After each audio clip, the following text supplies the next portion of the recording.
ઘોઘા ગામ ખાતે આવેલું એસટી બસ સ્ટેશન હાલ અત્યંત જર્જરિત હાલતમાં હોવાથી અને નામશેષ કહી શકાય તેવી હાલતમાં છે। જોકે ઘણા વર્ષોથી આ એસટી સ્ટેન્ડના અનેક ભાગો હાડપિંજરની જેમ જ્યાં ત્યાં લટકી રહેલા દેખાય છે। આ બસ સ્ટેન્ડના સ્લેબ પરના પોપડા ઉખડી જઈ એ ગાબડા પ્રવાસી પેસેન્જરના માથે પડતા ઇજાગ્રસ્ત પણ થયા હોય તેવા ભૂતકાળમાં અનેક બનાવો બનવા પામેલા છે। ત્યારે હાલ વર્તમાન સમયે આ એસટી બસ સ્ટેન્ડની હાલત દિન પ્રતિદિન બદતર થતી આવતા મુસાફરો પણ અંદર બેસી શકતા નથી।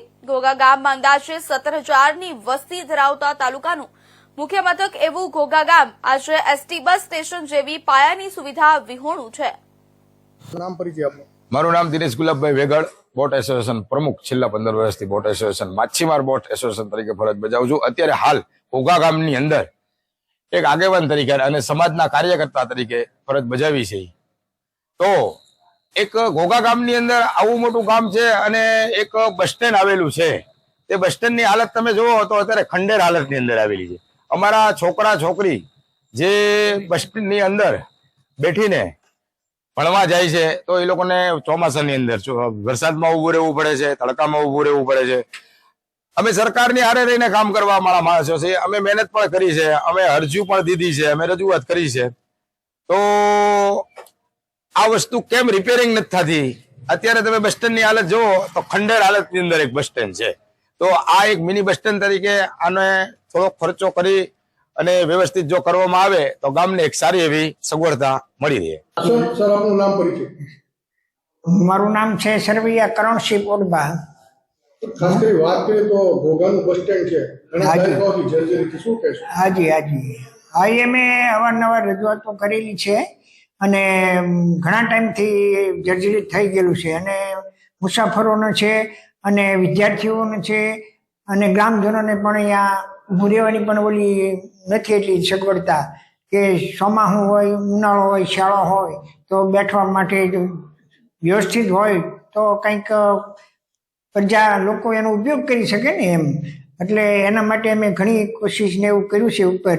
એટલે આ વહેલી તકે જેમ બને એમ થાય અને ઘોઘા ગામને લાભ મળે આનો એવી અમારે માંગણી છે। આપના દ્વારા કોઈ રજૂઆત કરવામાં આવી છે? કારણ કે આ કેટલા સમયથી આ રજૂઆત તો હવે ગ્રામ પંચાયત અમે તો અહીંથી નથી કરેલી, બરોબર, અને પંચાયત દ્વારા થઈ હોય કદાચ, પંચાયત ઘોઘા ગ્રામ પંચાયત દ્વારા રજૂઆત અવારનવાર કરેલી છે, બરોબર। સર આપનું નામ પરિચય। મારું નામ મુકેશભાઈ બાબુ વેગર, ઘોઘા તાલુકા પંચાયત સદસ્ય। વાત કરીએ બસ સ્ટેન્ડ તમારું જે છે એસટી માટેનું સાવ જર્જરિત છે, આવારા લોકો જે છે બેસવા માટે એનો અડ્ડો બની ગયો, શું કહેશો? હાલ ઘોઘાનું બસ સ્ટેન્ડ ઘણા સમયથી ખંડેર હાલતમાં છે અને તેને રિપેરિંગ કરવા માટે અનેક વાર રજૂઆત કરેલ છે અને હાલ અમારું નવું બસ સ્ટેન્ડ રોરો ફેરીની બાજુમાં મંજૂર થયેલ છે, તેમનો સર્વે પણ થઈ ચૂકેલ છે।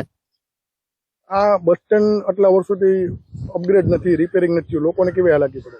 હાલ તો જોઈએ તો મોટા ભાગના અમારે વિદ્યાર્થી ભાઈઓ બહેનોને તકલીફ કરી અપડાઉન કરતા, બહેનોને ખાસ તકલીફ પડે। ભાઈઓ તો ગમે ત્યાં પાનના ગલ્લે પણ બેઠી શકે, તો બહેનો ક્યાં જાય અમારે? સરકારમાં કેવી રજૂઆત કરી તમે? સરકારમાં અમે લેખિત અને મૌખિક બંને રજૂઆત કરી છે। શું માંગ શું આવનાર સમયમાં? હાલના સમય વહેલી તકે અમારા ઘોઘા ગામનું બસ સ્ટેન્ડ બને તેવી માંગણી છે।